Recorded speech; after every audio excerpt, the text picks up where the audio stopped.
Okay, we're going to go ahead and get started on our first tests here for testing for divergence, convergence, all that fun stuff here. So we're going to learn about the geometric series, nth term test for divergence, and the telescoping series here. So essentially, we're talking about series. Series is when you take each term of something and you keep adding them over and over again. And we use this sigma notation to note that. Okay, so like if I were to have like 1 plus 2 plus 3 plus 4, blah, blah, blah, blah. Let's say that I keep going on forever and ever until I get to infinity. That would be the summation starting at n equals 1 or 0, just depending on what the actual series is. I'll just say 1 for this one. Of n equals this. Okay, so that's what series is. You're just adding those terms over and over and over and over again. Okay, so let's first talk about the geometric series test. So geometric series is in the form. So this is what a geometric series looks like. Again, it has that r term. If r is greater or equal to 1, then it diverges. If it is less than 1, it converges, and we can actually find the sum, which is kind of rare for some of these series. Is we're really not able to find the sum for most of them, but we can find the sum for a geometric, and this is something that you have done previously in pre-calculus. Okay, so we're going to determine whether the following series converges or diverges here. Okay, so this one, I can actually do a little bit of a rewrite here so that this looks like, because that 3 doesn't have anything to the power on it. This is really 3 times 1/2 to the n. Okay? So because of that, this is going to converge. So this is going to converge. And you have to state why. By the geometric series test. And why does it converge? Because r is equal to 1/2. Okay, so this converges by the geometric series test. This one right here, well, r is 3/2. It is a geometric series because it's a ratio that keeps increasing or decreasing. So this one is going to diverge by the geometric series test. I'll just put geo series test.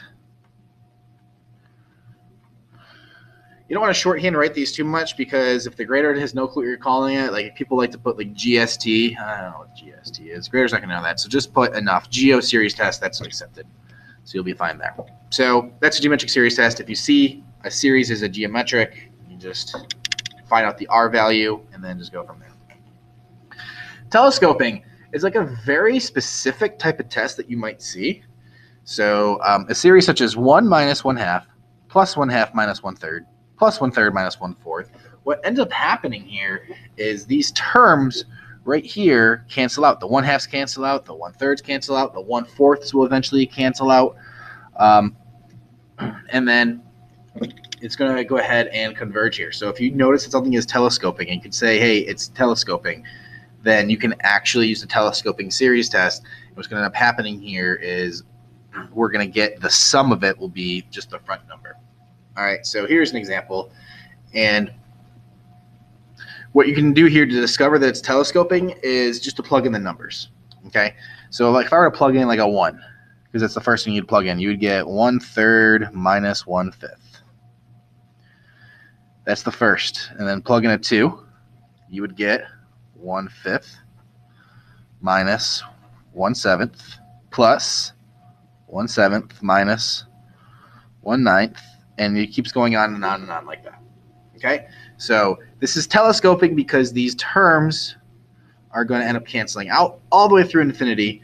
So what this is going to end up giving me here is this is going to end up converging by the telescoping series test. So this one is going to converge by telescoping series test. Okay. And again, the sum for this, everything's just going to cancel out. If you were to go ahead and find the limit of this all the way out to infinity of this series, so it'd be the 1/3 would stay, and then eventually we'd keep going until we get to this 1/2n plus 3. So this is like the infinite term because the 1/3 stays, that cancels, it's going to keep going over and over and over again. until we get such a tiny number out to infinity that, you know, this is 1/3 minus 0. So this will end up equaling 1/3. So this is the partial sum.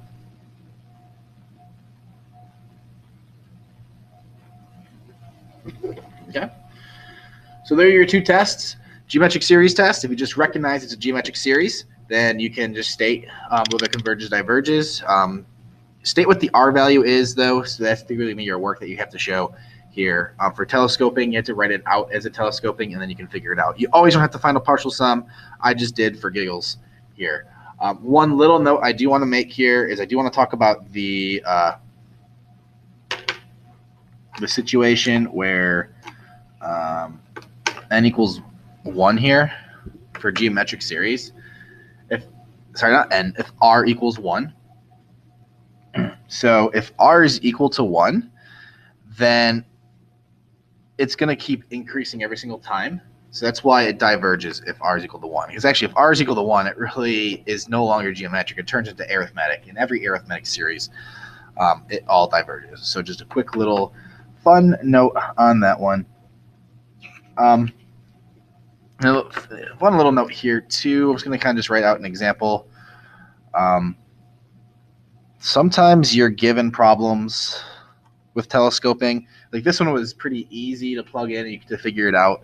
Sometimes for telescoping, it gets a little weird and tough because you'll get something like this. And this is actually telescoping, and you would have no clue. You would have to use partial fractions on this to figure out that this one is telescoping. So I'll kind of leave you to do that one on your own. So you just do partial fractions, then you can figure out that it is telescoping. So that is kind of where telescoping can be a little bit on the tricky side. Otherwise, it's pretty straightforward, just plugging stuff in. Okay. And then now let's talk about the nth term for divergence. So all of it's saying that if the limit does not equal 0, then a series is going to diverge. So we can only use this to tell if something actually diverges. So it's going to end up happening in this unit, because this is our third test here, is you're literally just going to be given some type of sequence like this one right here. And it's going to say, does it converge or diverge? And right now we only know we're going to know 3 in our repertoire here for what we can do to solve for this. Eventually we're going to get out to about, I think it's 9 different tests, 9, 10, 11 tests, like something kind of break up into little sub-tests. But anyhow, you have to figure out which test to do. So the nth term test is usually like the first test I always do. And you can just do it mentally if you need to, but it doesn't say if it converges. It only says if it diverges. So essentially, if the limit does not equal 0, then it diverges. Conversely, if you say that the limit does equal 0, that actually doesn't tell us anything. It doesn't give us enough information, FYI. So we can only tell if it diverges from the nth term test. So if I'm looking at this series right here, I'm just looking at it. It does not look like it's geometric. It's not telescoping because we're not going to have two different. We can't split this up into 2 different fractions. So let's just go ahead and find the limit as n approaches infinity of this test.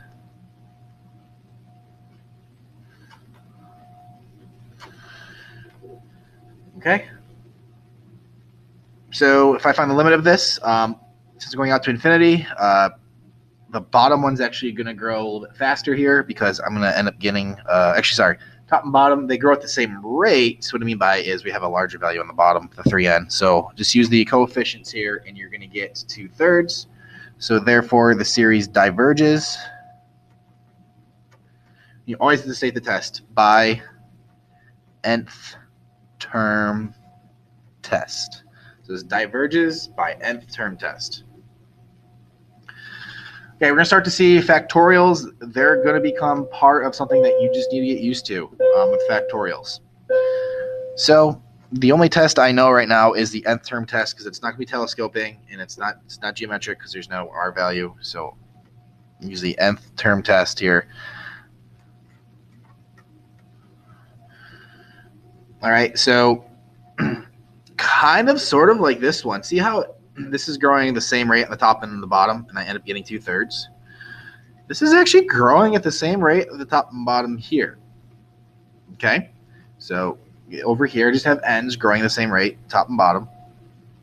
So we just use the coefficients. Same thing here. We're just going to end up using the coefficients. So this is going to end up equaling 1/2. I will show you the work behind it. If you do multiply this by 1 over the highest rate, you're multiplying on top and bottom.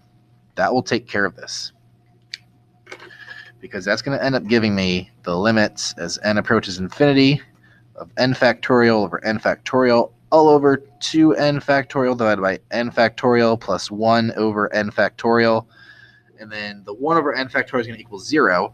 So I'm going to be left with the limit as n approaches infinity of top is 1, the bottom one is 2 plus 0, which is going to give me 1/2. So this one is going to diverge. So this diverges by the nth term test. Okay. Last one here. Again, look at the rates of growth here. It's growing the same as it is the top and the bottom. So because of that, my limit will end up equaling the coefficients, which is actually going to be 1. So rates are the same, top and bottom. I'll just show you the work here in green. So 1 over 3 to the n, 1 over 3 to the n. I'm going to end up getting the limit as n approaches infinity of 3 to the n over 3 to the n minus 2 over 3 to the n all over 3 to the n divided by 3 to the n. So this is going to give me 1 minus 3 to the n grows faster, so this is going to turn into a 0 all over 1, which is 1. So therefore, this is going to diverge, if I can spell diverge correctly. So when it diverges by the nth term test. So really, to sum up everything that we're doing here is we're trying to figure out if these series converge or diverge. We only know 3 at this moment. We know the geometric one. So if you can just look at it and see that it is geometric, then you can know if it diverges or converges. Or if we see that it is telescoping, which looks like this. All right, so here's the written out version. Here's the version that's in the summation. And then here's a version where you have to use partial fractions to figure it out. And that's only when you're actually multiplying on the bottom here. So if you can like factor it and have factors multiplying on the bottom, there's a good chance that it's going to be telescoping because you just got to use partial fractions. And then you can figure out that it's telescoping. Because if you just plug in the one value, like the values here, the telescoping portion of it's going to be like hidden. So you have to make this into partial fractions. And the last test we just learned here was the nth term test. You just got to take the limit of it. If it's not 0, then it's going to diverge. And a lot of that you can just do mentally in your head, especially as we start going forward, learning more and more tests. And that's going to wrap everything up.